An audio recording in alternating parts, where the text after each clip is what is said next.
This is a part 4 series of Trudeau talking about the evolution of education from City Idea, which looks like it's a predecessor to TED Talk. So this is part 4. I'll leave the other links of the other episodes of this, but let's go through and I'll give my comments as we hear it.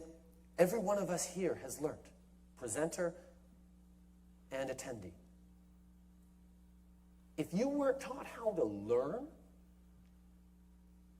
if you didn't have some great teachers, if you weren't made able to process things that you'd never encountered before, you wouldn't be here right now. You would be off working in your own little discipline, focusing on what you need to do to get through, to get by. So why isn't everyone teaching this way? Why isn't there such a focus on thinking, on challenging, on teaching how to learn, teaching how to ask questions? I got a question. Where's the science? I think that's a valid question. When are you going to balance the books? What happened to the ArriveScan app, to the SNC Lavalin? Like, there's a lot of questions that he keeps, filibustering or whatnot. And also remember that there was that video of him talking to his MPs and he was standing on the table giving an inspirational talk. I think it's exactly like this. That's what he does. He's like a cheerleader for all these, and he is the leader of the whatever regime or whatever he thinks he is. But there's a lot of questions that need to be answered, and he's not good at doing it. So it'd be nice if he, with his 25-year before in the past guy, would actually talk to him now, because it's not him. It's not him. What he's doing is not what he was teaching when he was 25 years ago. It's not taught anymore. I mean, what would happen? Neil Postman brings this up. What would happen if, when a teacher says, well, this is the definition, a student says, whose definition? Whose history?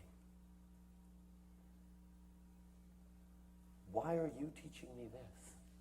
What decisions go into what you teach me and what you don't teach me? Why does a textbook say this? I mean, there's a lot of it coming. People are changing. But the fact of the matter is that thinking, real, rational, critical thought is deeply and fundamentally subversive. And that's what we need to teach. We need to bring a generation, this generation that whizzes on computers. God, I see it every day and I'm blown away. I'm pretty close to that generation too. I'm only 29, but they've flown past me. They're so good, so quick, so on. I can't teach them anything about computers, but I can teach them to think, to make decisions about what is important, what is not important. It makes me think of the War Act. And, if you think of the definition, I think his definition of invoking it is questioning the status quo or how you word it, because looks like he's following his same idea that you question everything. And this is what we got right now. But asking the question to challenge it, but he's the guy in control. That's the part I think that he never got. He is the guy that's in control of that, and he doesn't understand. It's like the evolution of some guy that he just can't listen to himself. What might be true, what might be a lie, why someone might be saying this, teaching them to ask the tough questions of media, of corporations, of industry, not attack authority, but investigate it. Understand it. Get out there and try and see if maybe this old world that we live in, because it is. The new world is this world of computers, the internet, and it's the 14-year-olds, the 22-year-olds, a large echo generation. What they're doing, that's what we have to focus on.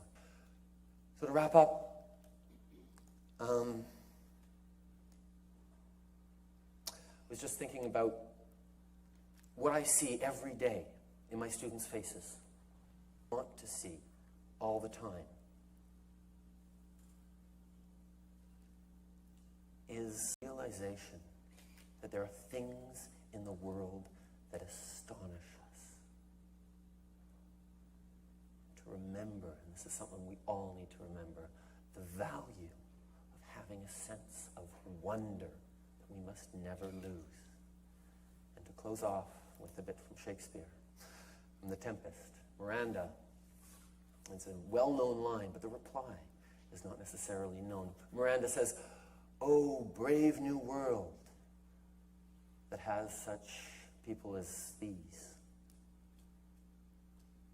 And Prospero replies, "'Tis to thee," speaking to his daughter, saying that he's seen it all. That thought is what Idea City fights against. That thought is what we all have to fight against, that there is lots new under the sun, and we have to remain open to it. Thank you very much.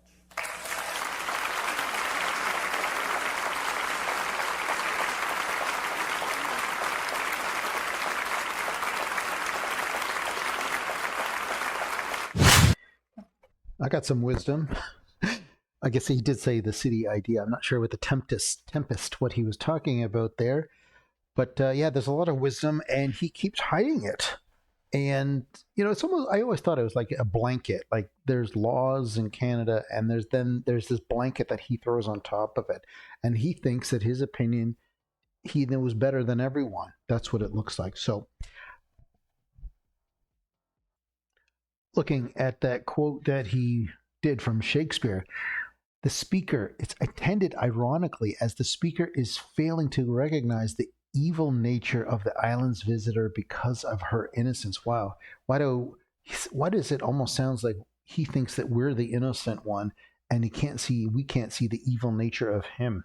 It's a pretty interesting paragraph that he picks from The Tempest. Anyway, thanks for watching. See you in the next video. Thanks for tuning in to Canada-Wide News. Hold up, before you dash off. A little birdie tells me many of you are ghosting around here without joining the subscriber crew. Given Trudeau's keen interest in making the internet his own sandbox, hitting that subscribe button is your golden pass to always catching our broadcasts. Catch you on the flip side. Peace out.